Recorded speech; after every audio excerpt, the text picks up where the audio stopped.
ونستغفره ونؤمن به ونتوكل عليه ونعوذ بالله من شرور أنفسنا ومن سيئات أعمالنا من يهده الله فلا مضل له ومن يضلله فلا هادي له ونشهد أن لا إله إلا الله وحده لا شريك له ونشهد أن سيدنا وسندنا ومولانا محمدا عبده ورسوله الذي أرسله بالحق إلى كافة للناس بشيرا ونذيرا وداعيا إلى الله بإذنه وسراجا منيرا صلى الله تعالى عليه وعلى آله وأصحابه وبارك وسلم تسليما كثيرا أما بعد فأعوذ بالله من الشيطان الرجيم بسم الله الرحمن الرحيم إنما المؤمنون إخوة فأصلحوا بين أخويكم وعن أبي الدرداء رضي الله تعالى عنه قال رسول الله صلى الله عليه وسلم ألا أخبركم بأفضل من درجة الصيام والصلاة والصدقة قالوا بلى قال إصلاح ذات البين وفساد ذات البين الحالقة رواه أبو داود أو كما قال عليه الصلاة والسلام محبت الشهد الشريف پڑھیا اللهم صل على محمد وعلى آل محمد كما صليت على إبراهيم وعلى آل إبراهيم إنك حميد مجيد اللهم بارك على محمد وعلى آل محمد كما باركت على إبراهيم وعلى آل إبراهيم إنك حميد مجيد আল্লাহ পাক পরওয়ারদিগার আলমের দরবারে অসংখ্য অগণিত শুকরিয়া প্রশংসা, যিনি আমাদেরকে দুনিয়াবী কাজকর্ম থেকে অবসর হয়ে কিছু সময়ের জন্য মিরওয়ারিশপুর কালাপিটাইল যুব সমাজ ও সর্বস্তরের মুসল্লিয়ানে কেরামের উদ্যোগে আয়োজিত আজকের এই ওয়াজ ও দোয়ার মাহফিলে উপস্থিত হওয়ার তৌফিক দিয়েছেন, এজন্য শুকরিয়া আদায় করে আলহামদুলিল্লাহ। লক্ষ কোটি সালাতু সালামের হাদিয়া নবী কুল শিরোমণি সৈয়দুল আম্বিয়া তাজদার মদিনা বিশ্বনবী মুহাম্মদুর রাসূলুল্লাহ সাল্লাল্লাহু আলাইহি ওয়াসাল্লামের জন্য মা বোনদের খেদমতে আরজ করছি, মাহফিল প্রতিদিন হয় না, প্রতি মাসে হয় না, বৎসরে একদিন মাহফিল হয়, তাও 12 ঘন্টার দিন নয়। বিকাল 4:30 থেকে মাহফিল আরম্ভ হয়ে 10টা বা তার চেয়ে সামান্য সময় বেশিতে মাহফিলগুলো শেষ হয়ে যায়, 3-4 ঘন্টা সময়। এই জন্য মা বোনদের খেদমতে বলছি, আপনাদের জন্য বড় সুবর্ণ সুযোগ। এই সুযোগ সবসময় আসে না। পুরুষরা দূর দূরান্তে গিয়ে ওয়াজ মাহফিল শোনার সুযোগ হতে পারে, ইচ্ছা করলে হয়, কিন্তু মা বোনরা বাড়িঘরের পরিবেশে থাকেন, সাংসারিক কাজকর্মে মগ্ন থাকেন, পারিবারিক অনেক জায়জামিলা থাকে, যার কারণ নিজের বাড়ি নিজের ঘর থেকে অন্যত্র গিয়ে কিছু ওয়াজ নসিহত শোনার ইচ্ছা থাকলেও সুযোগ হয় না। এই জন্য আপনারা কাজকর্ম থেকে অবসর হয়ে আজকের জন্য এখন থেকে আর কোনো কাজ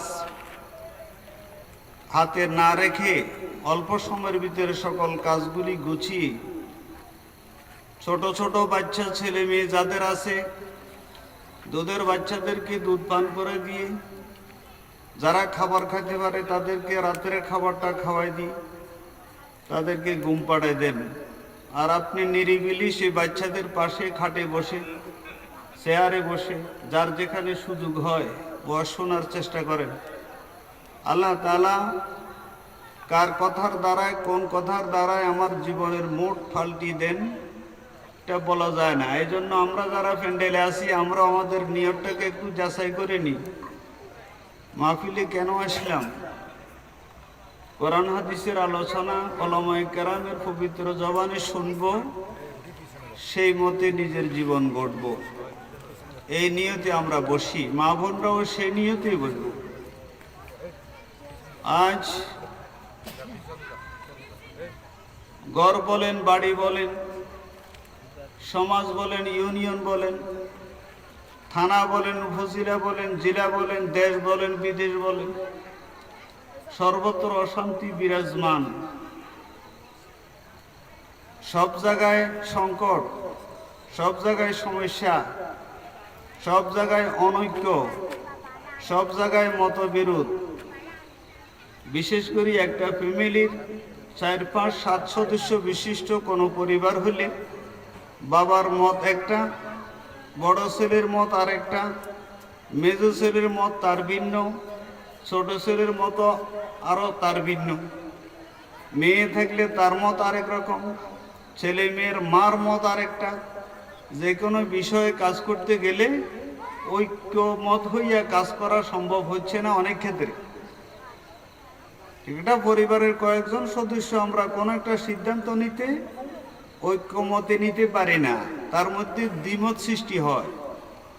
এরপরে কোনো কাজ করতে গেলে এবার ঝগড়াঝাটি, মারামারি, মন্দ বলা, মন মালিন্যতা, এসবগুলো সৃষ্টি হয়। উদাহরণত এক ব্যক্তির একটা মেয়ে বিয়ের উপযুক্ত, এখন একটা ছেলে বাড়িঘর, পরিবেশ, ছেলের শিক্ষাগত যোগ্যতা, অর্থনৈতিক অবস্থান, এগুলা বিবেচনা করি মেয়ের বাবা একরকম সিদ্ধান্ত নিলেন যে এখানেই তার কন্যাটাকে পাত্রস্থ করবেন। বড় ছেলে বলল যে আপু কি করতেছেন, আমার বোনের জীবনটা নষ্ট করতেছেন। এই ছেলের বিল্ডিং দেখছেন, টাকা পয়সা, ভালো চাকরি, টাকা পয়সা আছে, কিন্তু ছেলেটা যে প্রাইমারির পরে হাই স্কুলের ডেলা তো জানো, এই খবরটা আপনি নিলেন না। আমার বোনটা তো মাস্টার্স কমপ্লিট করছে, তাহলে ক্লাস 5 পাস একটা ছেলের কাছে অথবা এসএসসি পাস একটা ছেলের কাছে কিভাবে আমার বোনটাকে আপনি বিয়ে দিতেছেন? এখন ছেলে বড়টা বাঁকো হয়ে পড়ছে, না এখানে আমি বিয়ে হইতে দেব না। যদি আমাকে অ্যাভয়েড করে যদি বিয়ে দিতে হয় তাহলে আমি বাড়ি থাকবো না। এবার ছেলের মাও একরকম ছেলে, বড় ছেলের ধমকি টমকি গরমে গরমা গরমি একরকম নরম হয়ে গেছে। রাত্রে মেয়ের বাবারে বলতেছে যে ছেলেকে অমত করি দ্বিমত করি, আপনি এখানে বিয়ে দিলে শান্তি হইতো না, এই মেয়েটার আনা নেওয়া করতে হবে, মাঝে মধ্যে দেখাশোনা করতে হবে, আপদে বিপদে ভাই বোনকে দেখবে না, দেখবে তো। তো আপনি কি করতেছেন? এখন বাবা পড়ছে চিন্তায়, একরকম তাদেরকে ফর্দ করি কত দিদিস, যদি ফিরাই নে তাহলে ওই পক্ষের কাছে মুনাফিক বলি সাব্যস্ত হইব, অথবা তারা বেঈমান ডাকবে, ওয়াদা ভঙ্গকারী কইব। আর যদি জোরপূর্বক দিয়ে দে তাহলে সংসারের মধ্যে অশান্তি সৃষ্টি হবে।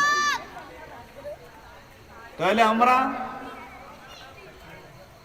ঘর বাড়িতে, পাড়ায়, ইউনিয়নে, সমাজে, জেলায়, উপজেলায় এইভাবে সর্বত্র অনৈক্যের আগুনে জ্বলছি, যে অনৈক্যের কারণে, মতানৈক্যের কারণে আমাদের অশান্তি, শান্তি আমরা পাইতেছি না কোথাও।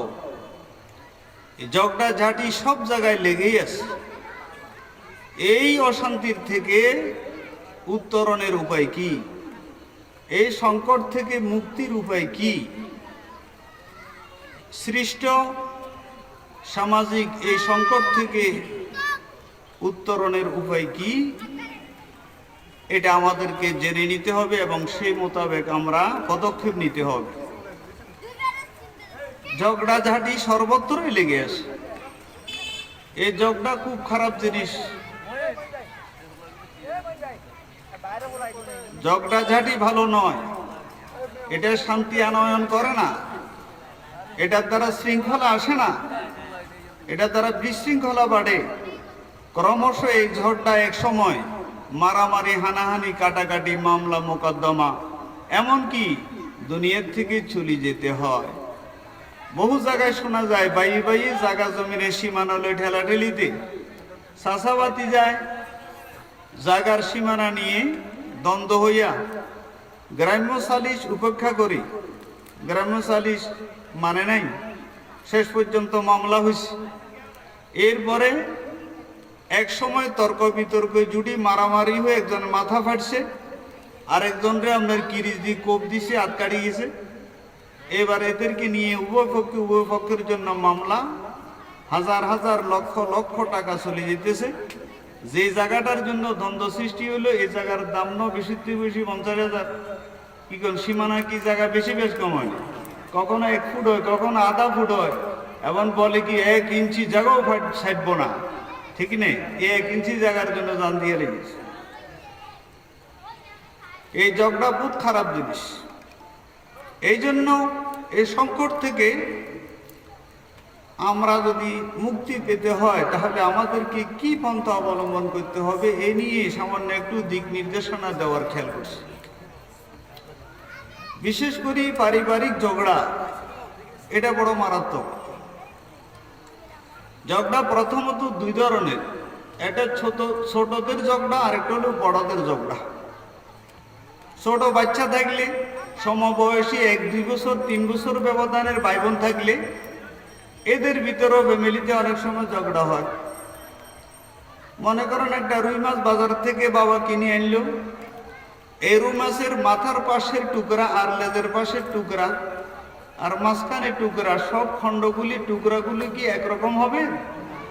সাইজে বেশ কম হবে, স্বাদেও বেশ কম হবে, হবে না? এখন মনে করেন দুপুরবেলায় খাইতে বসছে, ভাইও পাশাপাশি বসছে, বোনও বসছে, বয়স 5 বছর 7 বছর 3 বছর, মোটামুটি ভাত খেতে পারে সেরকম। এখন যদি মাঝখানের বড় টুকরাটা যদি বড় ভাইকে দে, ছোট ভাই যদি পাশে থাকে ওদিকে তাকাই রিস, মায় যে তারে একটার পরিবর্তে 2 টুকরা দিছে, তারপরও সে কি কান্না শুরু করছে আর বলছে কি আম্মু ভাই এরে বাবাটা দিছে, এটা আমারও দেন, এটা না দিলে আমি ওর খেতাম না। কান্দাকাটি শুরু হয়েছে।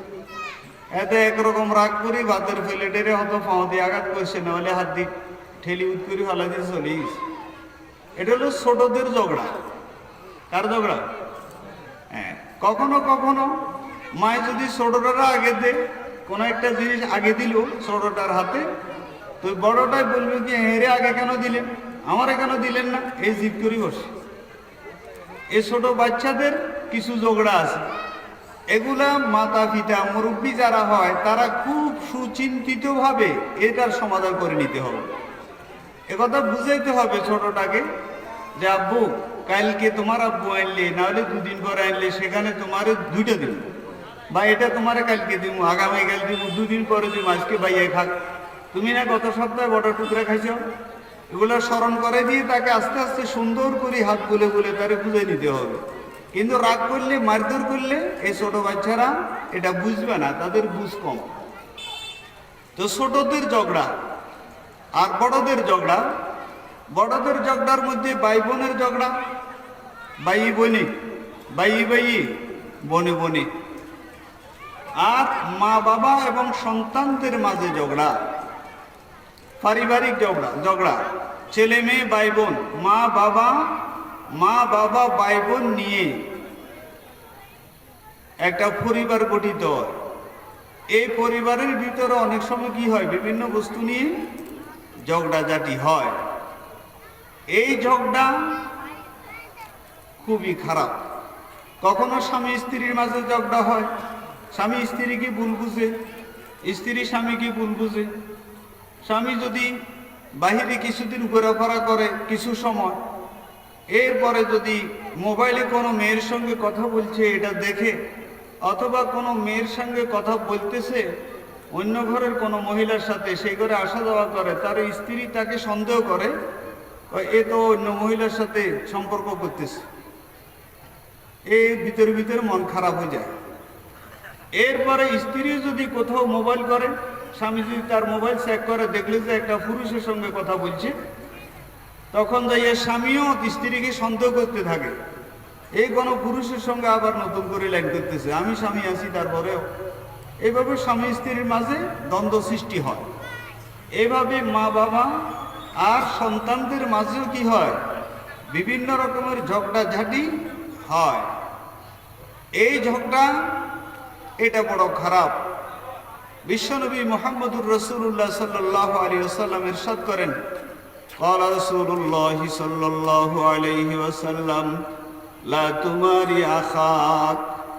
নবীজি ইরশাদ করেন, হে আমার উম্মতের নরনারীরা, তোমরা তোমাদের ভাইদের সঙ্গে ঝগড়া করো না, তোমরা তোমাদের ভাইদের সঙ্গে ঝগড়া করিও না। এই ঝগড়া কেন হয়? এই ঝগড়ার এই অনৈক্য, এই সংকট দেখা দেওয়া, এই বিশৃঙ্খলা দেখা দেয় পরিবারে, ফ্যামিলিতে বিশৃঙ্খলা দেখা দেওয়ার কারণ কয়েকটা। তার মধ্যে প্রথম কারণ হলো কুধারণা, ধারণা খারাপ করা। একজন আরেকজনের ব্যাপারে ধারণা খারাপ করে। তো ধারণা খারাপ হওয়ার পরে পরনিন্দা সৃষ্টি হয়। একজনের প্রতি আরেকজনের যখন ধারণা যখন খারাপ হয়ে যায়, তখন তার অগোচরে অন্যের কাছে তার সমালোচনা করে। মন খারাপ হয়েছে তো এখন কি বলে, আরে লোকটা ভালো না, এটা সে বিভিন্ন রকম পরনিন্দা শুরু করে, গীবত শুরু করে। এরপরে পরনিন্দা হইতে হইতে যার কাছে দোষ চর্চা করলো, দোষের কথা বললো, এর থেকে যদি সে এটা শুনে এবার সামনাসামনি কোথাও করা, এদের ফাইলে ধরুন, এতে কেন আমার বিরুদ্ধে মুখের কাছে এ কথা বললো, আমার সমালোচনা কেন করলো, এইভাবে পরনিন্দার পরের রেজাল্ট হলো এবার ঝগড়া, দুইজন মুখোমুখি লাগি যায়, হাতাহাতি হয়ে যায়। এক পর্যায়ে আসি একজন আরেকজন উপর চড়াই হয়ে মারামারিতে লিপ্ত হয়ে যায়। এরপরে 4 নম্বরে মারামারি ঝগড়াঝাটির পরে আগে যে সুসম্পর্ক ছিল এই সম্পর্ক হ্রাস পায়, এর ভিতরে সম্পর্ক ছিন্ন হয়ে যায়। বললো যা, জীবনের সাথে আর কোনোদিন কথাই বলতাম, ভিতরে ভালো মনে করছিলাম, লোকটা তো ভালো না। তাহলে আপনার এই ঝগড়ায়, এই বিশৃঙ্খলায় মানুষকে শেষ পর্যন্ত সুসম্পর্কের মধ্যে পাটল ধরায় দিয়া একজনের থেকে আরেকজনকে বহু দূরে সরিয়ে দেয়। আজ সমাজে একজন থেকে আরেকজন আমরা এইভাবে দূরে সরিয়ে আছি। পরিবারের একজন আরেকজন থেকে এইভাবে মনমালিন্যতার কারণে, ঝগড়া জাতির কারণে, উদাহরণের কারণে আমরা একজন আরেকজন থেকে বহু দূরে, যার কারণে আমরা সুখ শান্তি পাইতেছি না। সবাই মিলেমিশে খাওয়া দাওয়া চলাফেরা করলে যে একটা তৃপ্তি, যে একটা শান্তি, সেটা কি নাই। বাবার মনে কষ্ট, ছেলে কাজ করে বাবারে মূল্যায়ন করে না। এবং বন্ধু বান্ধব বলে, আরে তারা বুড়া মানুষ কি বুঝবে, আদরে তারা কি বুঝবে, আপনারা আগের যুগের লোক কি বুঝবেন। এখন ডিজিটাল, এখন প্রযুক্তির যুগ, এখন হাতের মুঠে গোটা বিশ্ব। আপনি কি নেট চালাতে জানেন? বাবা করে বাবা কতুন জানবো, আমাদের যুগে কি আসিল নি, এটা তো এখন এটা বাইরে সে। আর আমার এখন কি মেধায় কাভার করে তোর এই সমস্ত নেটের এই সমস্ত গুলো বুঝবার লাগে। তো এই বছর ছেলের সুযোগ হয়েছে, অতএব মাথা কামাইয়েন না, 4টা খাইবার আছে খাইবেন, মসজিদে আজান হলে নামাজ পড়বেন, আর বাড়িতে এসে সুন্দর মতো গুঞ্জাবেন, cat cat fat fat bat bat এই সমস্ত গুলো করিয়েন। ছেলে হুঁশিয়ারি উচ্চারণ করেছি বাবারে। আবার বাবা যদি একটু সালা পাতেছে, এরে আমি তোর বেড়ে তুলেছি না তুই আর এড়ে তুলেছ, আমি তোর থেকে হয়েছি না তুই আমার থেকে হয়েছ, তুই কারে কি বুঝে দিস, আন্দারা হাইকোর্ট থেকে দিস। এবার বাবার হুতুর হুতুর ভিতরে বেশ কমে গেছে। রাসূল পাক সাল্লাল্লাহু আলাইহি ওয়াসাল্লাম ইরশাদ করেন, হে আমার উম্মত, পরস্পর তোমরা একে অন্যের সঙ্গে এই জাতীয় ঝগড়া ঝাঁটিতে তোমরা মন মালিন্যতে লিপ্ত হইয়া না, যার কারণে তোমাদের মধ্যে সংকট দেখা দিবে, বহু ধরনের সমস্যা দেখা দিবে, দ্বিধা দ্বন্দ্বের ভিতরে তোমরা থাকবা, তোমরা শান্তি পাইতে না, শান্তিতে ঘুমাইতে পারবে না, শান্তিতে খাইতে পারবে না, শান্তিতে কাজকর্ম তোমরা করতে কি পারবে না। আল্লাহ জাল্লা শানহু কালামে হাকিমে ইরশাদ করেন, ইয়া আইয়ুহাল্লাযীনা আমানু ইন্নামাল মুমিনুনা ইখওয়া ফাসলিহু বাইনা আখাওয়াইকুম। আল্লাহ তাআলা ইরশাদ করেন, হে ঈমানদাররা, পৃথিবীর সকল ঈমানদার, সকল মুমিনরা পরস্পর ভাই ভাই। সব মুমিন পরস্পর একে অন্যের ভাই। একটু কথা বলেন। বিশ্বের এক প্রান্ত থেকে অপর প্রান্তে যত মুমিন, যত ঈমানদার আছে, একজন আরেকজনের কি ভাই। এই ভাই ভাইয়ের মধ্যে যে কোনো ভুল বুঝাবুঝির কারণে কোনো ঝগড়াঝাটি হয়ে গেলে, মনমালিন্যতা হয়ে গেলে, কথা কাটাটি হয়ে গেলে, দূরত্ব সৃষ্টি হইলে, ফাসলিহু বাইনা আখাওয়াইকুম, তোমরা তাদের মাঝে সমঝোতা করে দাও। দূরত্ব সৃষ্টি হলে কি করে দিবে করাল, আল্লাহকে মিলাই দাও, মিলাই দাও। আর এখন আমাদের সমাজে মিলানি নেই, কি আছে এরকম যে শুনছি বলে তোর লোক অমুকর লোক এটার কহে, তুই তোর কি অবস্থা, কি খেয়াল দেয়া, খেয়াল আর কি না, এটা এমনি ছাড়ে দেওয়া যেত না, এই বহুত বাড়িস। আবার ওরও যাই যে কি ব্যাপার, আপনার লোক তো এরকম কথা একটা শুনছিলাম, কি কি কি অবস্থা, কন না কি অবস্থা, আমি তো দুর্বল মানুষ, আর মেয়ে আপনি সামনে চলেন, আমরা আপনার লগে আছি, প্রয়োজনে কোর্ট কাছারি এটা আমরা যাবো, আসেনি, আগুনে তেল ডালেন না লোক আছে না, হ্যাঁ, শুকনা লাকড়ি দিবে আগুনের ভিতরে। আর আল্লাহ তাআলা বলছেন যে আমার বান্দা বান্দিরা, পৃথিবীর সকল মুমিন একজন আরেকজন ভাই, একজন আরেকজনের ভাই।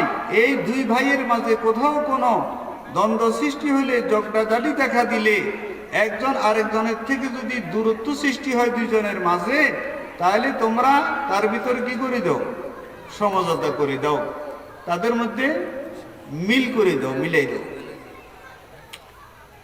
পারিবারিক ঝগড়াঝাটির ভিতরে শাশুড়ি আর পুত্রবধূর একটা ঝগড়া আছে। শাশুড়ি আর পুত্রবধূর মাঝে একটু দূরত্ব দেখা যায়। এখানে কিছু ভুল শাশুড়ির আছে আর কিছু ভুল পুত্রবধূর আছে, উভয়ের আছে, এক হাতে তালি বাজে না। এই জন্য মা বোনরা যারা কথা শুনতেছেন, কোনো এক পক্ষ নিয়ে কথা বলা হবে না, উভয় পক্ষ কথা বলা হবে। আর যদি হঠাৎ কোনো কথা ছুটি যায়, তাহলে আবার একথা বলিয়েন না হুজুর শুধু শাশুড়ির পক্ষে কথা বলছে, আর শাশুড়ি বলবেন যে হুজুর তো কাল বউর পক্ষে কথা কই গেছে, আমার কথা তো কিছু কইল টইল, চাইয়ের বদ্ধ দিয়েন না। কথা বলার সময় অনেক সময় কথা বেশ কম হয়ে যায়, ভুলি যায়। আপনারা যারা শাশুড়ি, আপনাদের খেদমতে বলছি, আপনি 20 বছর 30 বছর এই সংসারের হাল ধরি, এই সংসারকে এই পর্যন্ত সুন্দরভাবে চালিয়ে আসছেন, পরিচালনা করে আসছেন। আপনার অভিজ্ঞতা, আপনার বুঝ জ্ঞান, আর মাত্র 1 সপ্তাহ আগে আপনার যে পুত্রবধূ বউ সাজাইয়া আরেকজনের ছোট বয়সের, অল্প বয়সের মেয়েকে নিয়ে আসছেন, তার সাথে আপনি তুলনা করলে চলবে? চলবে না। তাহলে শাশুড়িরা প্রথমত যে মেয়েটাকে বসা যায় আনছে তাকে নিজের মেয়ের মতো মনে করতে হবে। খেয়াল করে শুনেন, নিজের মেয়ের মতো মনে করবেন। আর এই কথা মনে করবেন, এই মেয়েটা তার মা, তার বাবা, তার সহোদর ভাই বোন, তার আত্মীয় স্বজন, তার বাড়ির লোক, তার পাড়া প্রতিবেশী সকলকে ছাড়ি আপনার বাড়িতে সে একা আসছে, সম্পূর্ণ নতুন পরিবেশ। তার বাবার বাড়ির পরিবেশ আর স্বামীর বাড়ির পরিবেশ কি সবসময় এক হবে? তাহলে একটা অল্প বয়সের মেয়ে, ধরেন না 18 বছর হইলেও তার আর বয়স কত হয়েছে, অভিজ্ঞতা আর কত হয়েছে, আর সে বউ হয়ে শ্বশুর বাড়িতে আসার আগে সে হয়তো কি ছিল, হয়তো কলেজের ছাত্রী ছিল, না হলে হাই স্কুলের ছাত্রী ছিল, না হলে প্রাইমারির ছাত্রী ছিল, অথবা লেখাপড়া করার পরে বাড়ি ঘরে তেমন বেশি থাকার সুযোগও হয় নাই। এমন আছে পড়া অবস্থায় অনেক মেয়ের কি হয়, বিয়ে হয়ে যায়। তাহলে সে তার বাবার বাড়িতে পড়ার টেবিলে খাতা কলম বই পুস্তক নিয়ে ব্যস্ত ছিল। ফাঁকের ঘরে রান্না বান্না, কোন তরকারিতে কি পরিমাণ মশলা দিতে হবে, গরু গোস্ত পাকাতে হলে কি কি লাগে, মাছ পাকাতে হলে কি কি আইটেম দিতে হয়, বাজির মধ্যে কি কি দিতে হয়, তৈল সয়াবিন তেল কতক্ষণে দিতে হয়, তৈল গরম হলে ডিম দিতে হয় নাকি গরম এবার আগে ডিম দিয়ে লাইতে হয়, এই সমস্ত বিষয়গুলো সে কি এখন অভিজ্ঞ না অনভিজ্ঞ? অনভিজ্ঞ। এরপরে সংসারের মনে করেন হাঁড়ি পাতিল, এগুলা প্রতিদিন সকালবেলায় মহিলারা রাত্রের খাবারের পর হাঁড়ি পাতিল প্লেট চামিচ বাটি যা আছে সবগুলা আদোয়া অবস্থা রাখি দেন। সকালবেলায় উঠি এগুলা কি কি করে, বসা মাজা করে। আর লাকড়ির চুল হইলে তো মাশাল্লাহ গোড়া ফাতিল কালো হয়ে গেছে, ঠিক আছে না? আর এখন তো আলহামদুলিল্লাহ আল্লাহ পাকের শুকর, এখন সব জায়গায় সিলিন্ডার, তো এখন গ্যাসের চুলে ফাঁকায় কালি তেমন হয় না। সিলিন্ডার শেষ পর্যায়ে আসলে সামান্য একটু কি হয়, কালি হয়। আচ্ছা, এই তো জীবনে কোনোদিন ফাতিল ধরে নাই, কোন দিকে তুন কোন দিকে ঢেলি মাইজবে এটা তো জানে। এখন এই মেয়েটারে আনার পরে যদি আপনি শাশুড়ি মুরব্বী শ্বশুর মুরব্বী যদি তুচ্ছ তাচ্ছিল্য করেন, যা তা বলেন, এমনকি কথা এরকম হিট লাগায় কন কিচ্ছত বাবার বাড়ি কিচ্ছত গাব দুঃখনে এনে ছেলেটারও ধরতে পারো না, স্বামীও ধরতে পারো না, এই ফাতিলটা মাঝতে পারো না, কি শিখেছে তোমার মা বাপে? এবার মা বাপের হলো শুরু হয়েছে। খবরদার, আমার মুরব্বীরা যারা ছেলেরে বিয়ে করেছেন তাদের উদ্দেশ্যে বলছি, খুব সাবধান। এই মেয়েটাকে আপন মেয়ে মনে করি, নিজের পরিবেশের সাথে তাকে গড়ি তুলেন, তাকে বুঝান। একটু ব্যস্তমল বলে মা এদিকে আসো, পুত্রবধূরে বৌমা কই মা সম্বোধন করি বলেন যে মা এদিকে আসো, পাতিল এমনি ধরবে। তুই তো লেখাপড়া ছিলা, মনে হয় আসলে আমরা তো তোমার কলেজ থেকে ধরিয়ে নিয়েছি এক হিসাবে, ছেলে বিদেশ থেকে আসছে, আমরা এক সপ্তাহের মধ্যে বিয়ে ঠিক হয়ে গেছে, এরপর বিয়ে যদি করা লাগে না, এরপরে তো পরীক্ষা দরকার হলে পরে দিব, আর আগে বিয়ে হয়ে যাক, ছেলের তো ছুটি কম, নিয়ে আসছেন না এভাবে। তাহলে শাশুড়ি এই বউটাকে নিজের মেয়ে মনে করি, বলবো যে এই কাম এমনি করতে হয়, এভাবে করতে হয়, এভাবে করতে হয়।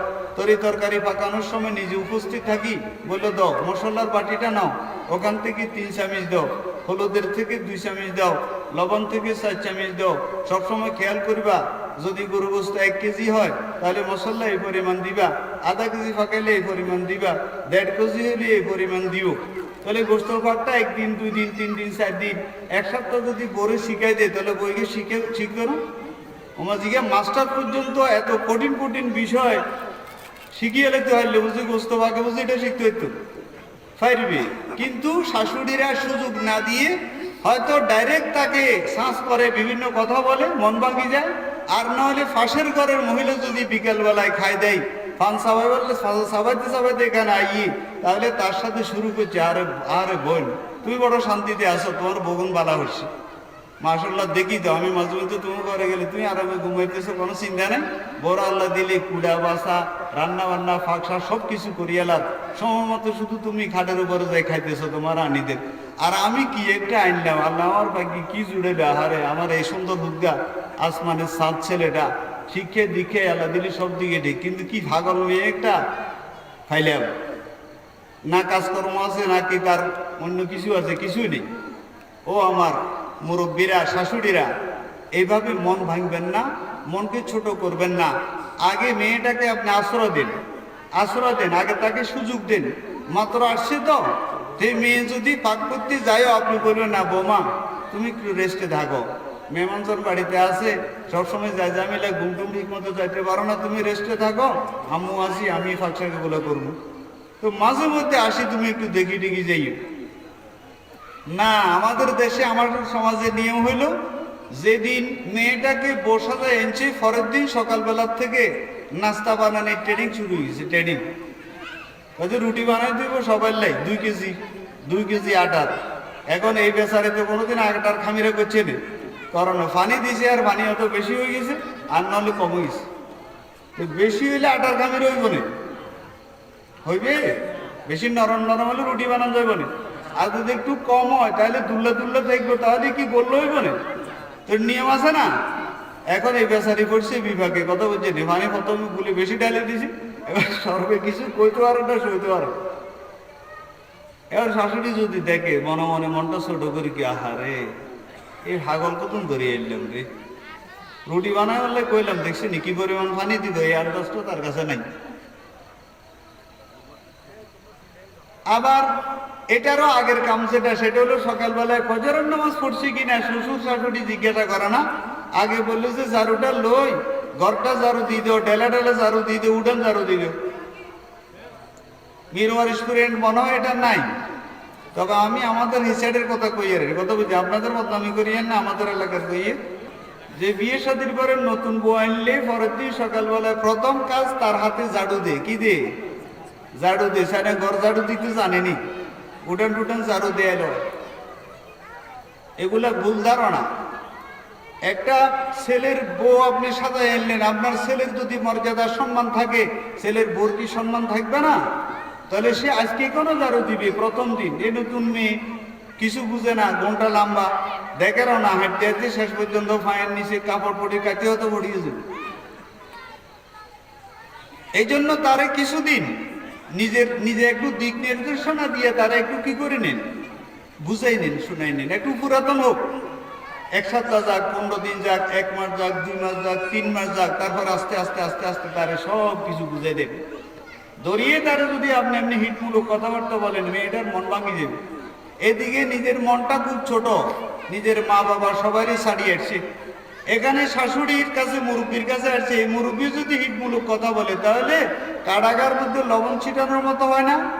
হ্যাঁ, এই জন্য আমরা খুবই খেয়াল রাখবো, আমাদের ছেলেদেরকে যখন বিয়ে করায় আনবো এই পুত্রবধূটাকে শাশুড়িরা নিজের মেয়ের মতো মনে করি প্রথমে সাদরে বরণ করে নিবেন, গ্রহণ করে নিবেন।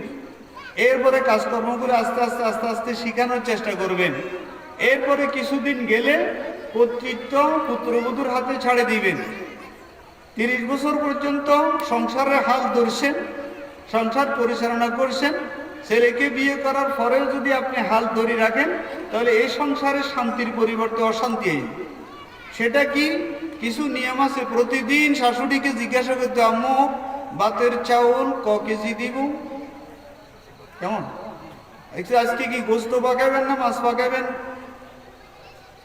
বললো গোস্ত পাকাইবেন।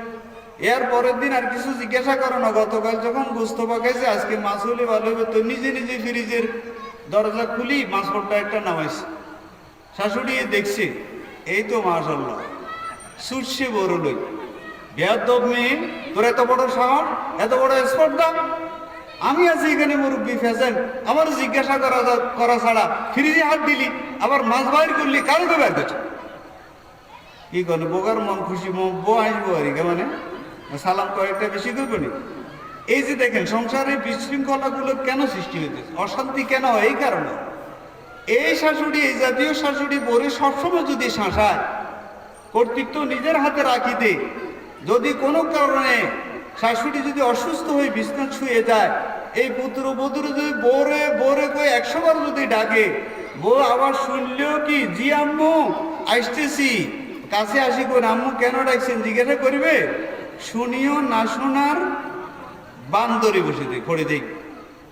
এই জন্য আমার মুরব্বীরা, শাশুড়িরা, আপনি যদি আপনার পুত্রবধূর থেকে শান্তি নিতে হয়, তার যদি সেবা যদি পেতে হয়, আপনি তাকে আগে কিছু ত্যাগ করতে হবে, কিছু সেবা দিতে হবে, তাকে আপনার পরিবেশের সঙ্গে মিলেই নেন।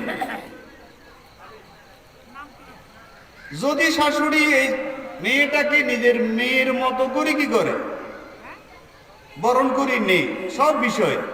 তাহলে এই মেয়েটা যদি বুদ্ধিমান হয়, তার যদি আকল জ্ঞান থাকে, তাহলে সে কি মনে করবে, শাশুড়িরে কি নিজের চাকরানি ভাববে না নিজের মার মতো ভাববে? শাশুড়ি যখন বউকে মেয়ের মতো করে জানতেছে, এখন পুত্রবধূ মনে করবো আমার গর্ভধারিণী মাকে ছাড়িয়ে এসছি, এখানে আমার স্বামীর মা আমার মা একই কথা, ইনি আমার মা, আর শ্বশুর মিয়া আমার আব্বু আমার আব্বা।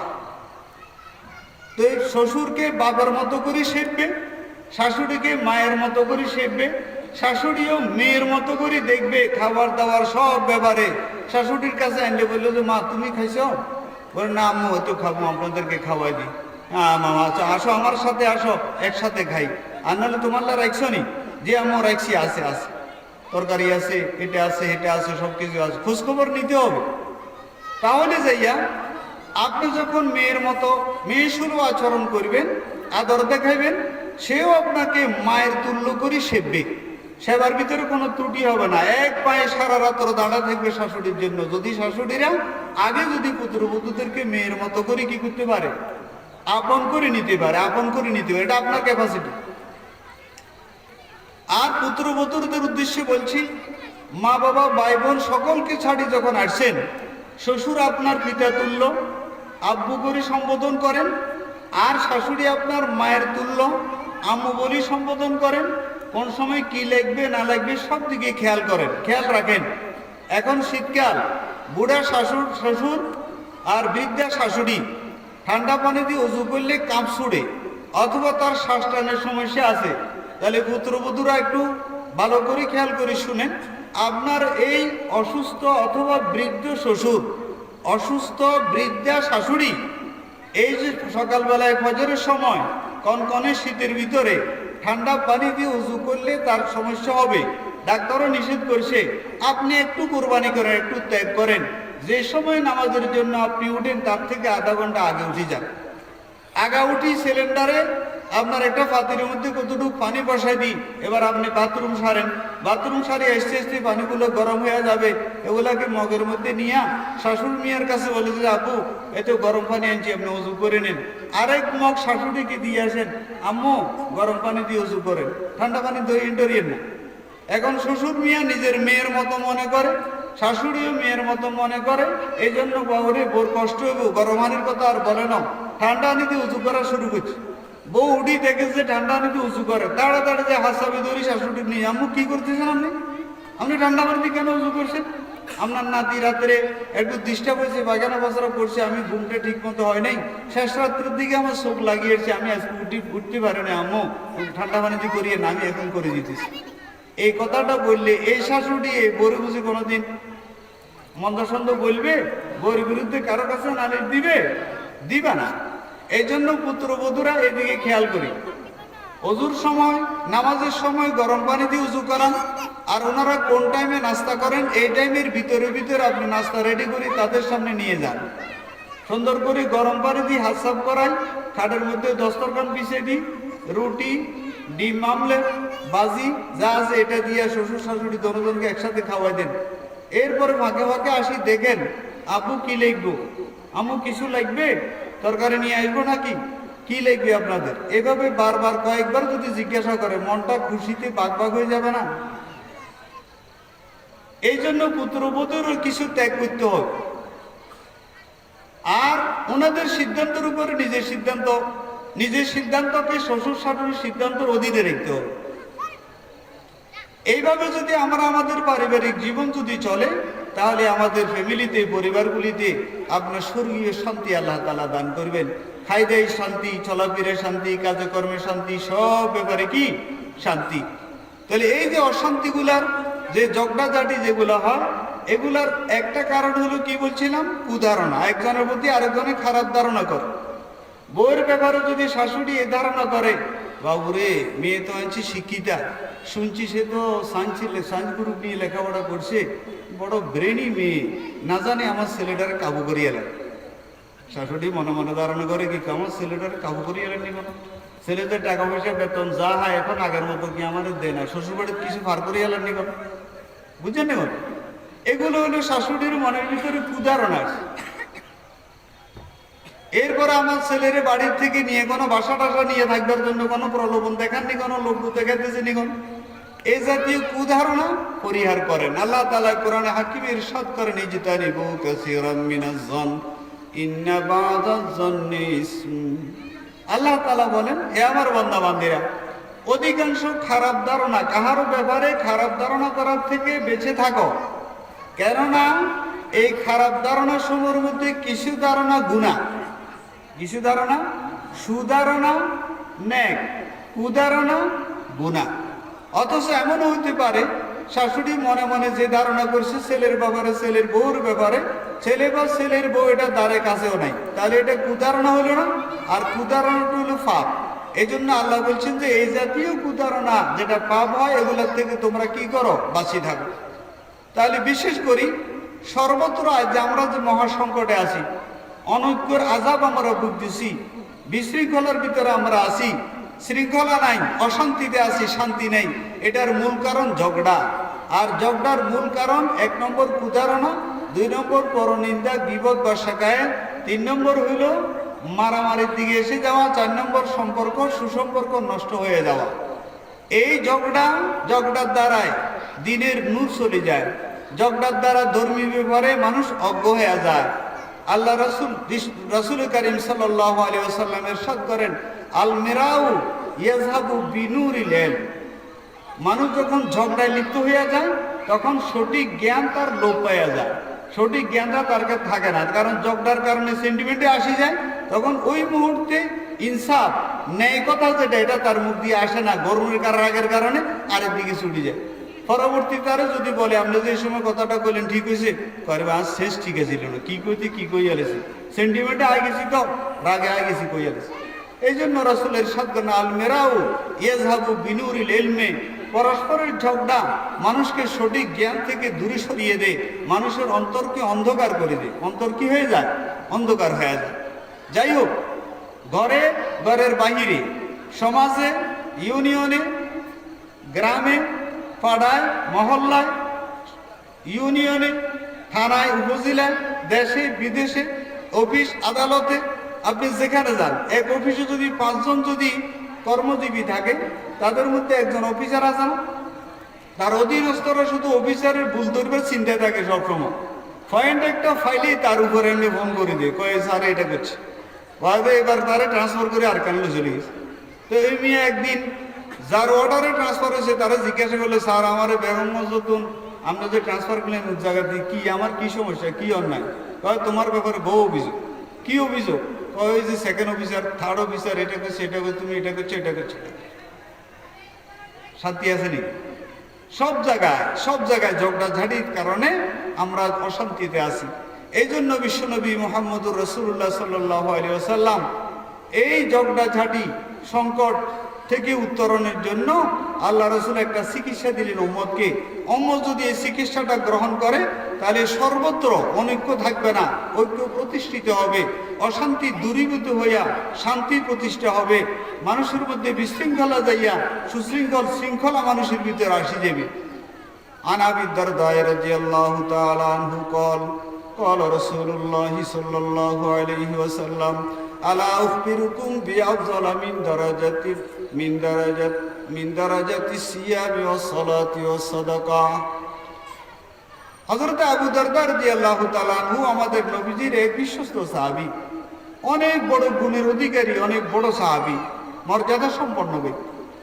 তার থেকে বর্ণিত তিনি বলেন, বিশ্বনবী মুহাম্মদুর রাসূলুল্লাহ সাল্লাল্লাহু আলাইহি ওয়াসাল্লাম একদিন হযরত সাহাবায়ে কেরামকে সম্বোধন করে বললেন, আলা উখবিরুকুম বিআফজালা মিন দারাজাতিস সিয়ামি ওয়াস সালাতি ওয়াস সাদাকা। হে আমার সাহাবারা, আমি কি তোমাদেরকে নামাজ, রোজা, আল্লাহর রাস্তায় দান করার থেকেও একটা উত্তম আমল তোমাদের কি বলে দিব না? নামাজ, রোজা, সাদাকা, আল্লাহর রাস্তায় দান করা, এই আমলগুলির থেকে উত্তম একটা আমল কি তোমাদেরকে বলবো না? প্রশ্ন করছেন না? সাহাবায়ে কেরাম উত্তর দিলেন, ক্বালু বালা, তারা সকলে বললেন, জি হে আল্লাহ রাসূল, কেন বলবেন না আপনি আমাদের? নামাজ, রোজা, সাদকা এই সবগুলো নফল ইবাদতের থেকে একটা উত্তম ইবাদত আছে যেটা আপনি বলবেন বলে বলছেন, অবশ্যই অবশ্যই আপনি বলবেন। তখন রাসূল বললেন, কলা, নবীজি বললেন, ইসলাহু যাতিল বাইন ওয়া ফাসাদু যাতিল বাইনিল হালিকা। নবীজি ইরশাদ করলেন যে দুইজনের মাঝে পরস্পরে যে ঝগড়াঝাটি হয়, এই ঝগড়াঝাটিটা হলো কি? এটা হলো মুন্ডনকারী। ঝগড়াঝাটি মুন্ডনকারী। আমরা সেলুনে গিয়া মাথার চুল মুন্ডন করেনি। আগে কি ছিল একটা, আগে যদি খুর কইতো না, একটা খুর। এখন তো অত্যাধুনিক বাড়িছে, ওয়ান টাইম, ঠিক আছে না? এগুলো সব বাজার আছে, এদের কাছে থাকে বা সমানে ফাঁসি ফেলতেছে। তাহলে পরস্পরের ঝগড়াঝাটি মুন্ডনকারী। এখন কি মুন্ডন করে? রাসূল বললেন, তোমরা কি মনে করছো ঝগড়াঝাটি কি মানুষের চুল মুন্ডন করে? না, তোমাদের দিন, তোমাদের ধর্মকে তোমাদের থেকে মুন্ডন করি, মুন্ডাইয়া একবার পরিষ্কার করে দিই। মাথার মধ্যে ব্লেড চালাইলে, চুলের গোড়ায় খুর চালাইলে, খুর আর ব্লেডে যেরকম মাথার মধ্যে কোনো চুলের নিশান রাখে না, তোমরা যদি পরস্পর ঝগড়াঝাটিতে যদি লিপ্ত থাকো, মগ্ন থাকো, এই ঝগড়ায় তোমাদের দিনকে, ধর্মকে একবারে পরিষ্কার করে সব করিয়ে দেবে। ও ফাসাদু যাতিল বাইনিল হালিকা, এই মুন্ডনকারী ঝগড়ার থেকে তোমাদের উত্তরণের উপায় ইসলাহু যাতিল বাইন, দুইজনের মাঝে সমঝোতা করে দেওয়া। দুইজনের মাঝে কি করে দেওয়া? সমঝোতা করে দেওয়া। এই সমঝোতা করে দেওয়া, এটাকে রাসূল বললেন নফল নামাজ। রাত্রভর নফল নামাজ পড়লেন, দিনভর রোজা রাখলেন, আর লক্ষ লক্ষ টাকা অকাতরে দান খরচ করতেছেন। এইসব আমলের চেয়ে দুইজন মানুষের মাঝে দ্বন্দ্ব দেখা দিলে, ঝগড়া দেখা দিলে, আপনি যদি মধ্যস্থতাকারী হই, তাদের মধ্যে যদি সমঝোতা প্রতিষ্ঠা করে দেন, আল্লাহ রাসূল বলেন তোমার এই কামটা নফল নামাজ, নফল রোজা, লক্ষ লক্ষ টাকা দান করার চেয়ে উত্তম। এই জন্য আমরা সমাজে যারা আছি, যখনই দেখবো কাহার মধ্যে একটু বেশ কম হয়েছে, নিজে একটু উদ্বেগ নিয়ে এর একটু হাত বুলে মাথার উপরে, তার একটু ঠান্ডা মাথায় বুঝান, ওকেও ঠান্ডা মাথায় বুঝাই পরস্পর মিলে দেওয়ার চেষ্টা করি। আল্লাহ না করুক বর্তমান আমাদের পরিস্থিতি এমন হইল যে আল্লাহ রাসূল কি বললেন, ইসলাম আমাদেরকে কি সমাধান দিলেন, আর আমরা করতেছি কি? আজকে কোথাও কোনো দ্বন্দ্ব হইলে, ঝগড়াঝাটি হইলে, জায়গা জমিনের পরিমাপ নিয়ে যদি একটু কিছু দ্বন্দ্ব দেখা দেয়, তাহলে যদি আশেপাশের নিজের এলাকার কোনো মুরব্বীর কাছে যাওয়া হয় সমাধানের জন্য, তো তিনি বলে 10,000 টাকা তোমরা জমা দাও, 10,000 টাকা এই পক্ষে জমা দাও। 10,000 কম কইছি, কথা বলছে না, কিন্তু আরো বেশি চলে। তো উভয় পক্ষে টাকা জমা দিবি, জমা দেওয়ার পরে একটা তারিখ ঘোষণা হইব, সেই তারিখে উপস্থিত হইবে উভয়। তোমাদের কাগজপত্র কি আছে, তোমাদের কি আছে, সব নিয়ে উপস্থিত হইবে। সালিস বিচার হইব। উভয় পক্ষ উপস্থিত হওয়ার পরে এবার স্টাম্প একটা লই, ওই বিচারকে আপনারা কবে হিন্দি সাইন করো। স্যার কিলে সাইন করতাম, সাইন দাও, আমি যেটাই সিদ্ধান্ত দিই এটা মানবে, আমি যেটাই সিদ্ধান্ত দিব এটা কি মেনে নিবে, কথা সিগনেচার করো। তো এক পক্ষ যদি সিগনেচার করে, ওই পক্ষের এবার তোমরা করো, উভয় পক্ষে সিগনেচার করছে নি। এবার উনি চিন্তা করলো উভয় পক্ষের মধ্যে কে আমার কোরামের, তো দেখলো যে এক পক্ষটা মোটামুটি আমার সাইড আছে, তো ওদের পক্ষে রায়টা দিয়ে দিছে। আর বিপক্ষের লোক এরা যদি তার বিরুদ্ধে কিছু বলে তোরা বিচার মানবি বলি, এনে সাইন করছ না, সিগনেচার করছো না, আমি এখন এত কথা বলো কেন? এটা সঠিক বিচার হয়েছে না? ইসলাহু যাতিল বাইন, নবীজি ইরশাদ করেন তোমাদের মাঝে, দুই গ্রুপের মাঝে, দুই ব্যক্তির মাঝে, দুই পরিবারে, দুই ঘরে, দুই বাড়িতে, দুই সমাজে পরস্পর যদি কোনো দ্বন্দ্ব কলহ যদি তোমাদের দেখা দেয়, তাহলে সেখানে সমঝোতা করে দেওয়া, এটা নামাজ, রোজা, আল্লাহ রাস্তায় লক্ষ লক্ষ টাকা দান খরচ করার চেয়েও কি উত্তম। এখন এটা কখন হবে? সমঝোতা আসতে হইলে, এই সংকট থেকে মুক্তি পাইতে হইলে দুটো জিনিস লাগবে। 1 নম্বর বিনয়, 2 নম্বর অগ্রাধিকার, অন্যকে নিজের উপরে প্রাধান্যতা দেওয়া। এই দুই দুই গুণ যদি কোনো ব্যক্তির ভিতরে থাকে, তাদের মাঝে আর কখনো কোনো ঝগড়া বিদ্যমান থাকবে না। একটা হলো বিনয়, আরবিতে বলে তাওয়াজু। আর রাসূল করিম সাল্লাল্লাহু আলাইহি ওয়াসাল্লাম ইরশাদ করেন, মান তাওয়াজা লিল্লাহি রাফাহুল্লাহ, যে ব্যক্তি আল্লাহ রাজির জন্য নিজেকে ছোট মনে করে, নিজের বিনয়ী হয়, বিনয় এখতিয়ার করে, অবলম্বন করে, আর রাসূল বলেন যে আল্লাহ তাকে মর্যাদা দিয়ে দিন। যে আল্লাহ রাজিল্লাই ছোট হবে, আল্লাহ তারে বড় করবে। যে আল্লাহ রাজির জন্য নিজের নিজে কি করবে, ছোট করবে, আল্লাহ তারে কি করবে, বড় করবে।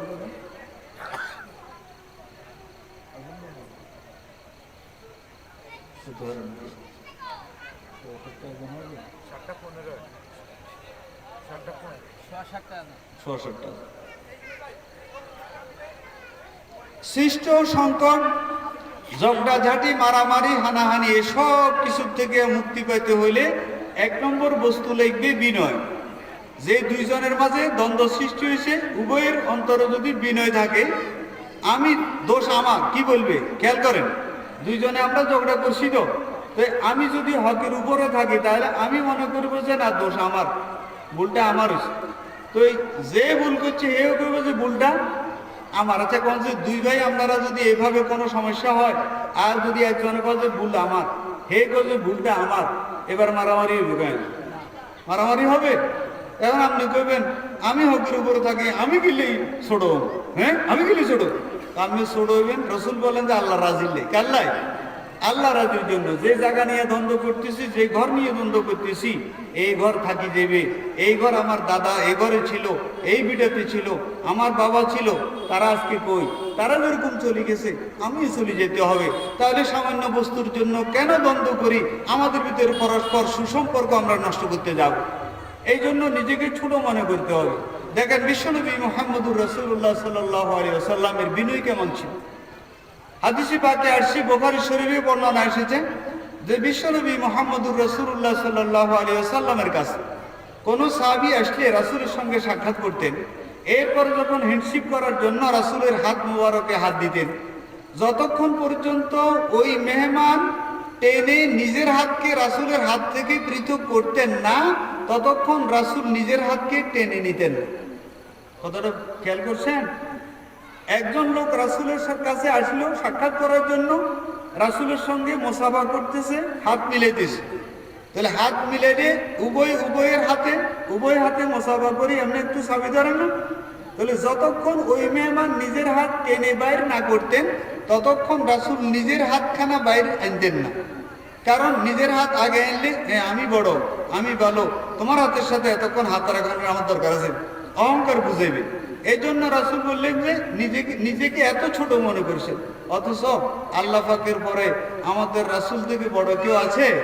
তাহলে রাসূল যদি নিজেকে এরকম ছোট মনে করতে পারেন, তাহলে আমরা কি পারবো না?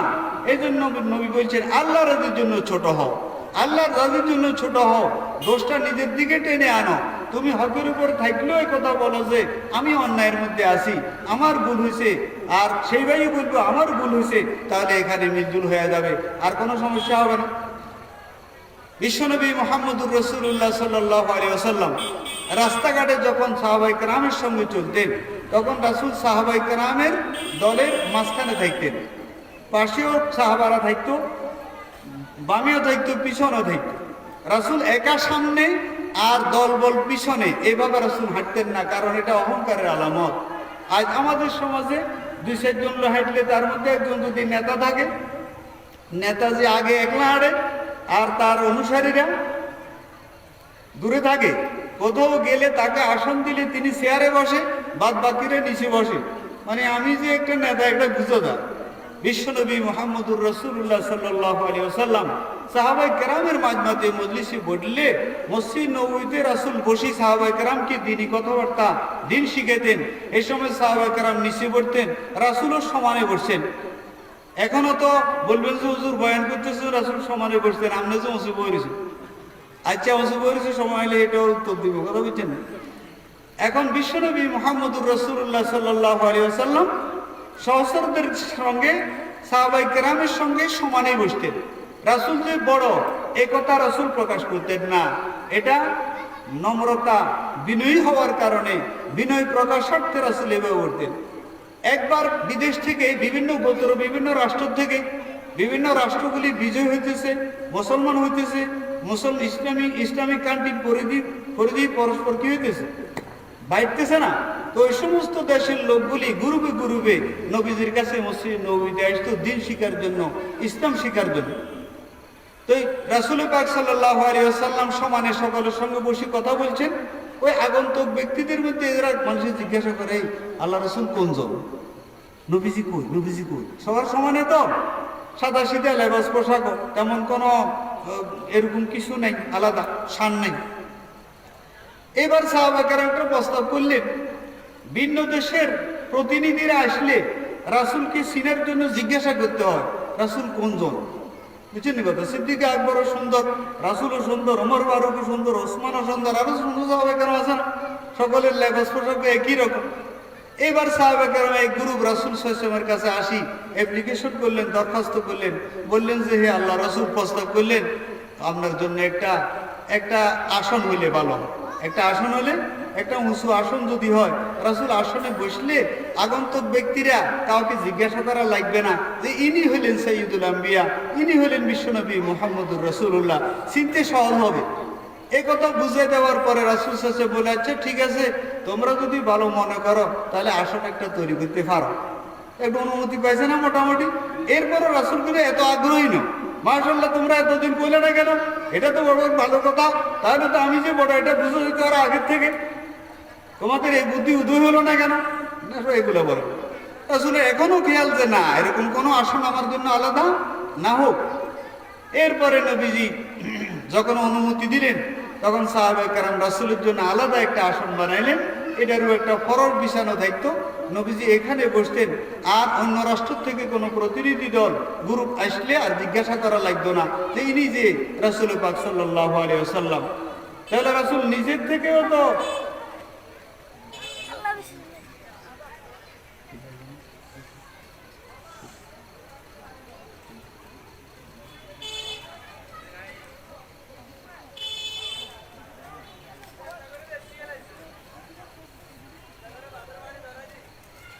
কি বলছিলাম, আসন তৈরি করা হয়েছিল, নবীজি আসন তৈরি করা হয়েছে।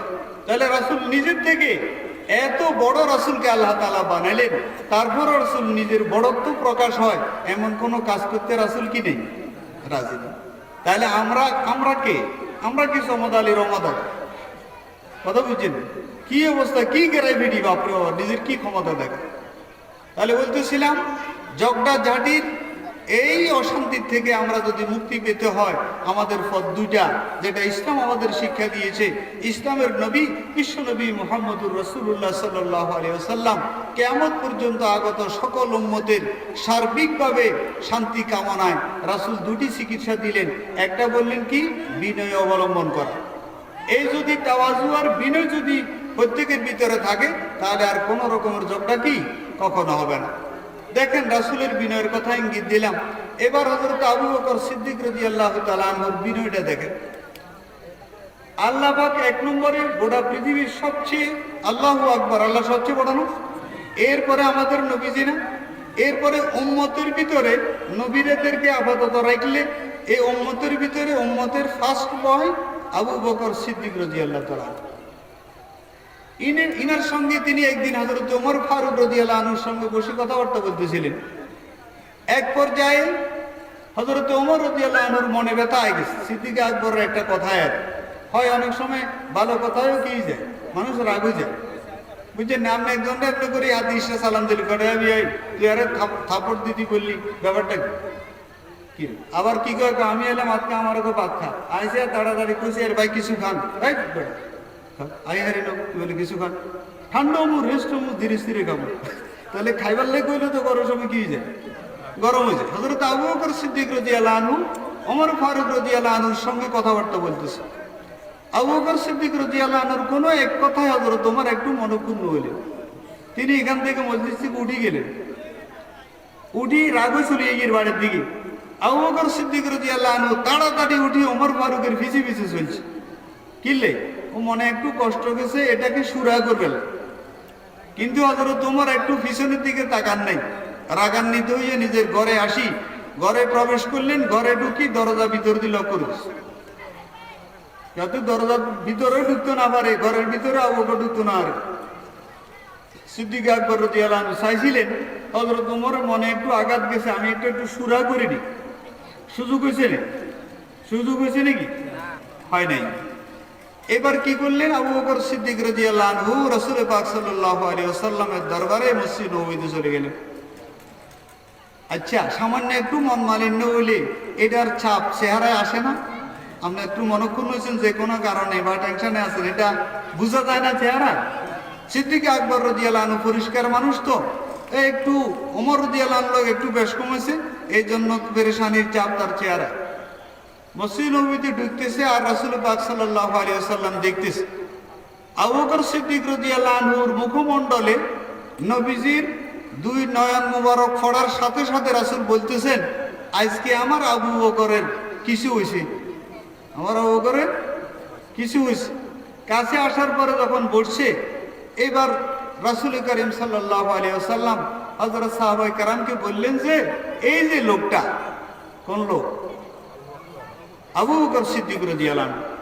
যে সময় আমাকে আল্লাহ তাআলা নবুয়তের গুরু দায়িত্ব দিয়া মক্কাতে পাঠাইলেন, সে সময় আমি যখন কালিমার দাওয়াত মানুষদের কাছে পৌঁছিয়েছিলাম, তোমরা সকলেই উপস্থিত সাহাবারা, তখন তো তারা অমুসলিম ছিলেন, তোমরা সকলে সেদিন আমাকে অস্বীকার করেছো, বলছো আমি পাগল, বলছো আমি ভণ্ড নবী, আমি নবুয়তের দাবি করতেছি, আমি মিথ্যা নবী। তোমরা আমাকে অস্বীকার করছো, কেউ তোমরা সাড়া দাও নাই, কেউ আমার সঙ্গ দাও নাই, বরং ফাইলে আমাকে হত্যা করার জন্য, দুনিয়ার থেকে নিচ্ছিন্ন করার জন্য তোমরা পরামর্শ করেছো, ষড়যন্ত্র করেছো, দারুণ দোয়াত। আর এই লোকটাই একমাত্র আমাকে সেদিন বরণ করে নিয়েছে। তোমরা সকলেই বলছো যে ইনকার করছো, আর এই লোকটা সাদাকানি, এই লোকটাই সেদিন আমাকে বিশ্বাস করেছে যে হ্যাঁ, মুহাম্মদ সাল্লাল্লাহু আলাইহি ওয়াসাল্লাম যদি এরকম কথা বলে তাহলে তিনি সত্যই বলেছেন। কিছুক্ষণ পরে এবার ওমর রাদিয়াল্লাহু আনহু রাগ করে ঘরে ঢুকি, দরজা বন্ধ করে দিয়েছে না? দরজা বন্ধ করে দিয়ে যখন ভিতরে ঢুকছে, এখন নিজে নিজে একটা চিন্তায় আসছে, কি রে, আবু বকরের সঙ্গে উনি আমার একটা কথা বললেন, কথার প্রসঙ্গে আমি রাগান্বিত হইয়া রাগ করে উঠে চলে এলাম। আমি তো আশ করলাম যে তিনি আমার পিছনে পিছনে আসছেন সুরাহার জন্য, কিন্তু আমি শ্বাস দিলাম না, সুযোগ দিলাম না, ঘরে ঢুকে গেলাম, দরজা বন্ধ করে দিলাম। এবার কয় আমার কামটা তো ঠিক হয় না। কামটা কি ঠিক হয় না? এটা তো আমার ভুল হয়ে গেছে। তাড়াতাড়ি দরজা খুলি বাইরে এসে রাসূলের দরবারে আসবো, এটা সমঝোতা করব। ওমর ফারুক রাদিয়াল্লাহু তাআলা আনহু মসজিদ নববীতে আসছেন। আসার পরে হযরত ওমর রাসূলের কাছে বলে, ইয়া রাসূলুল্লাহ, আমার ভুলটা আমার ছিল, ভুল আমার হয়েছে। হযরত ওমর কি বলছে? ভুল আমার হয়েছে। আবু বকর সিদ্দিক বলে, ইয়া রাসূলুল্লাহ, ভুল উনার না, ভুলটা আমার হয়েছে। সিদ্দিক আকবর কার ভুল হয়েছে? আমার ভুল হয়েছে। আর দ্বন্দ্ব আছে না? আরেকবার হযরত ওমর ফারুক রাদিয়াল্লাহু আনহুর সঙ্গে হযরত বেলাল রাদিয়াল্লাহু তাআলা আনহুর সঙ্গে কথাবার্তা একটু কথা কাটাকাটি হয়েছে। এখানে নামাজ 15 মিনিট পরে হবে। আর একটু সময়, মেহমান আসছে, উনি একটু রেস্ট নিতেছে, একটু খেয়াল করে শুনেন, বেশি সময় আর হবে না, অল্প সময়। কেমন বিনয় হযরত আবু বকর সিদ্দিক রাদিয়াল্লাহু আনহু, তিনি বলতেছেন ভুলটা আমার। আর হযরত ওমরের বিনয় কেমন, তিনি বলতেছেন ভুলটা আমার। আশপাশের মসজিদগুলোতে এখানে যে টাইম হবে, পরে 8টা হবে আজকের জন্য, আর এই জন্য আমরা কেউ তাড়াহুড়া না করি বা এখন আমরা উঠাউঠি না করি, ইনশাআল্লাহ একসাথে সব জায়গায় যে যেখানে ইচ্ছা পড়তে পারবে।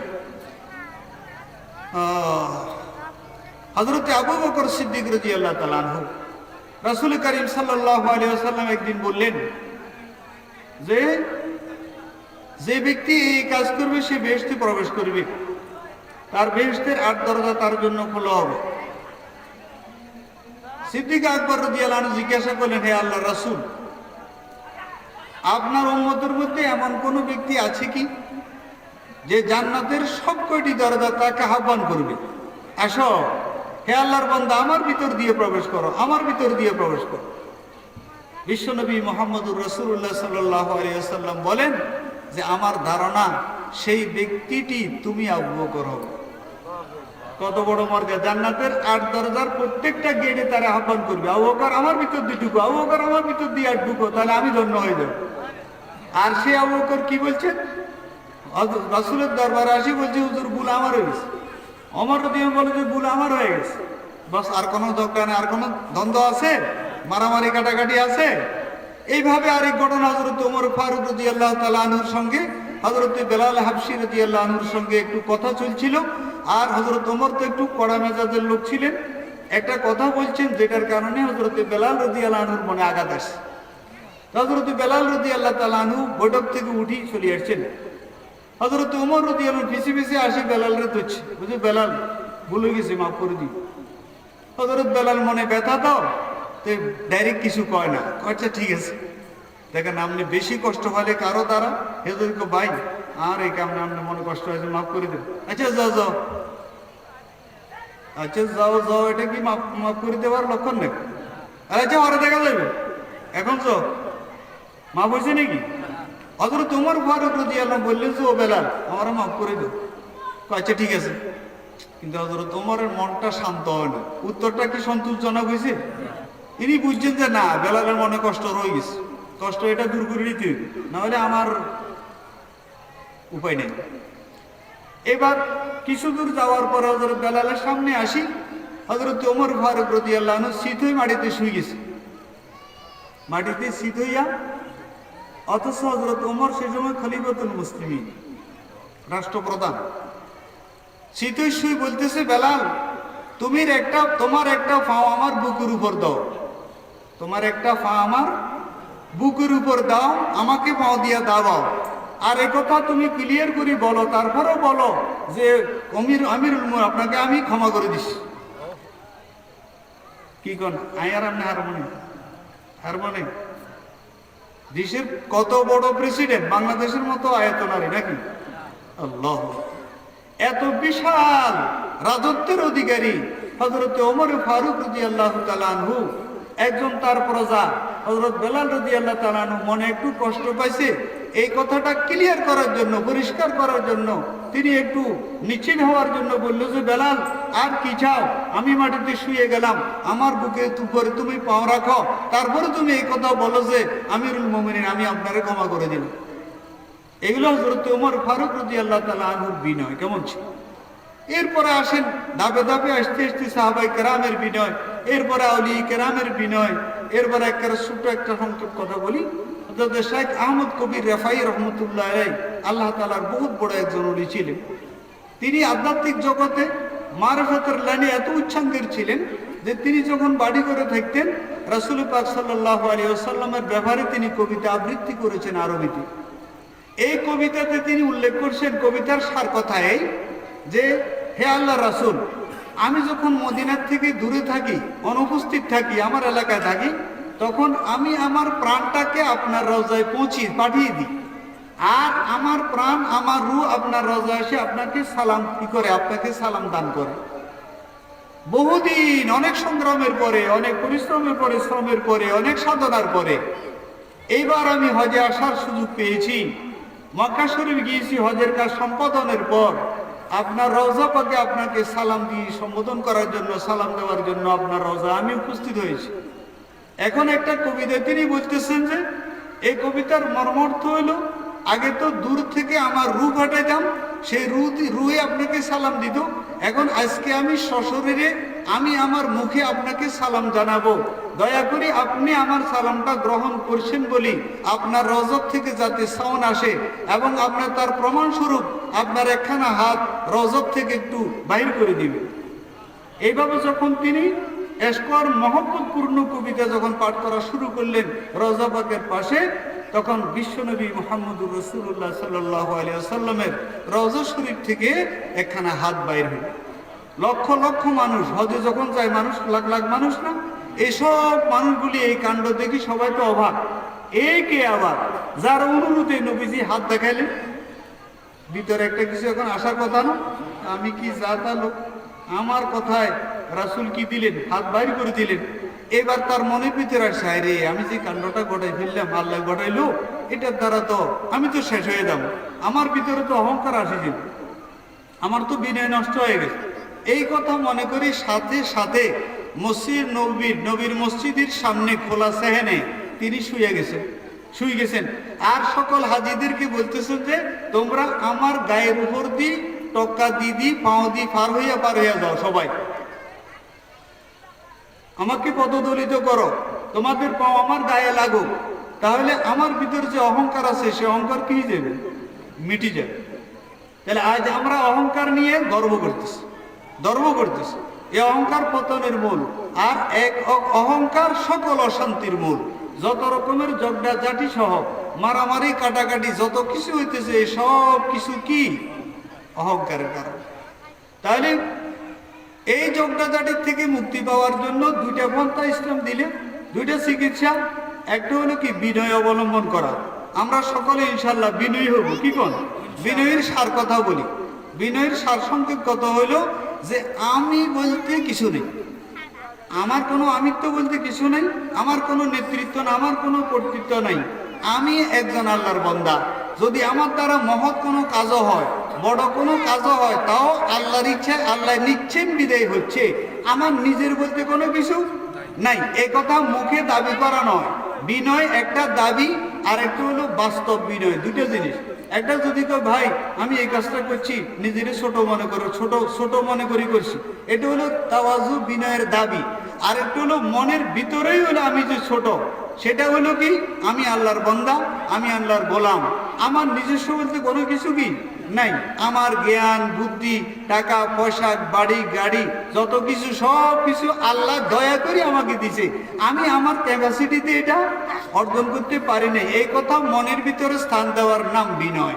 তা আমরা বিনয় যদি অবলম্বন করি, আশা করি কোনো রকমের ঝগড়াঝাটি থাকবে না। 2 নম্বর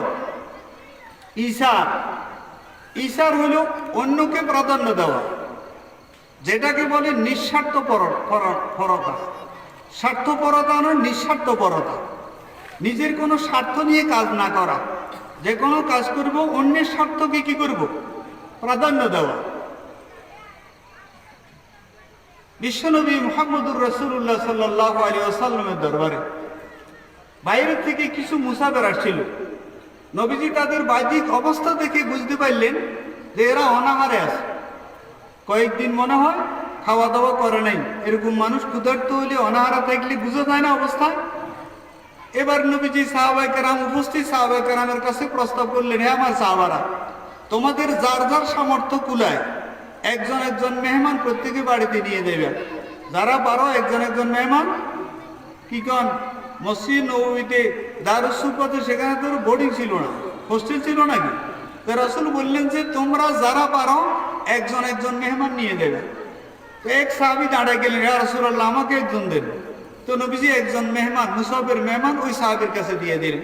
সাহাবী মেহমানকে বাড়িতে নিয়ে স্ত্রীকে ডাক দিয়ে বলতেছে, ও আমার জীবন সঙ্গিনী, এ আমার অর্ধাঙ্গিনী, আমার স্ত্রী, অমুকের মা, বাচ্চাদের নাম ধরে বলছে, ঘরে খাবার আছে? স্ত্রী ভিতর থেকে বললেন যে খাবার যে পরিমাণ আছে এই পরিমাণ খাবার আমরা খাইলে মেহমানের হবে না, মেহমান খাইলে আমাদের হবে না। খাবার কি পরিমাণ আছে? যা আছে আর কি। আমরা খাইলে মেহমানকে হবে না, মেহমান খাইতে পারবে না, আর মেহমান যদি খায় আমাদের হবে না, আমরা উপোস থাকতে হবে সবাই। তখন সাহাবী বলে ঠিক আছে, প্রয়োজনে আমি উপোস থাকবো, তুমি উপোস থাকবে, আমার ছেলে মেয়েরা উপোস থাকবে, তারপরও আল্লাহ রাসূলের মেহমান, আল্লাহর মেহমানকে আমরা কি করব? প্রাধান্য দিব, অগ্রাধিকার দিব। এখন স্ত্রীর সঙ্গে আস্তে আস্তে পরামর্শ করছে, বললো যে একটা কাজ করো, একটা বড় প্লেটের মধ্যে খানা বাড়ো। আরবে তো এখনো নিয়ম আছে, আপনার বড় প্লেটে 4 জন 5 জন 7 জন এভাবে বসে একসাথে খায়। তো যা আছে খানা প্লেটের মধ্যে দিয়ে দাও, আমরা খানা শুরু করব, তুমি বাতি ঠিক করবে। আর বাতি এই সময় তো সেরাগের বাতি আছে, বুঝলেন, তৈলের বাতি টাতি বা মুসিবাতি এই জাতীয় বাতি সংশোধন করার ঠিক করার বান করি, আস্তে করে বাতিটা টানিয়ে এনবে নিবালের, মানে বাতি ঠিক করতে গেছে, বাতি নিবি গেছে, এটা করবা। তো সাহাবী মেহমানটা বললেন যে ভাই খানা শুরু করেন। ওইদিকে স্ত্রী আস্তে করে বাতিটা টানিয়ে নিবে ফেলছে। কৌশল করলো কেন? মেহমান যাতে বুঝতে না পারে। এই সাহাবী হাত লাইতেছে বেড়ের মধ্যে, আর মুখের কাছে নিয়ে মানুষ খাবার চাবানোর চিবানোর একটা আওয়াজ আনা, চকচক হালকা একটু আওয়াজ হয়। তো খাদ্য হাতেরই প্লেটের মধ্যে ঘুরাইতেছে, মুখের কাছে নিয়ে একটু একটু খানা সাবানের আওয়াজ করতেছে। মেহমান একথা বুঝক, গৃহস্থ আমার সাথে কি করে খাইতেছে, একথা মনে করি মেহমান তার চাহিদা অনুযায়ী কি করছে, খাইছে। আর ওই সাহাবী এক লোকমাও নিজের পেটে কি করলেন না, নিলেন না। সাথে সাথে আল্লাহ তাআলা এই আমলের উপর সন্তুষ্ট হয়ে আল্লাহ তাআলা কোরআনে পাকের আয়াত নাযিল করে দিয়েছে, ওয়ায়ুসিরুনা আলা আনফুসিহিম ওয়ালাউ কানা বিহিম খাসাসা।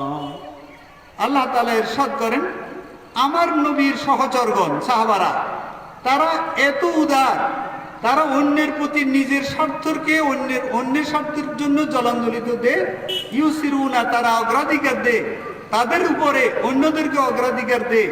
ওয়ালাউ কানা বিহিম খাসাসা, যদিও তাদের মধ্যে দরিদ্রতায় কাজ করে, তারা ক্ষুধার্ত থাকিয়াও তারা অন্যকে কি করে, খাবার।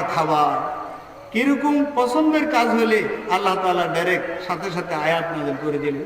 তো ঈশার অগ্রাধিকার, অন্যকে নিজের উপরে প্রাধান্য দেওয়া। তো সবসময় আমরা যদি দুটো